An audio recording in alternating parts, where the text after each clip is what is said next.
ആർക്ക് വേണ്ടിയാണോ ഭരണം നടത്തേണ്ടത് അവരെല്ലാം കൊല്ലണം. അപ്പം ഇവരെയൊക്കെ കൊന്നിട്ട് എന്ത് നേടാനാണ്?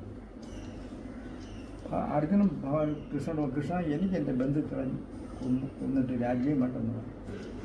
ഞാൻ എന്തൊരു പാപം ചെയ്യാൻ തുടങ്ങുകയായിരുന്നു.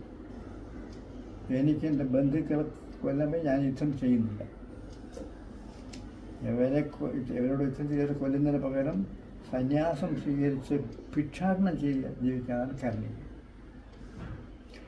ഞാൻ എൻ്റെ തല കറങ്ങുന്നു, ശരീരം വേർക്കുന്നു, ഗാന്ധിയും കയ്യിൽ താഴുന്നു, ഞാൻ യുദ്ധം ചെയ്യില്ല എന്ന് പറഞ്ഞ്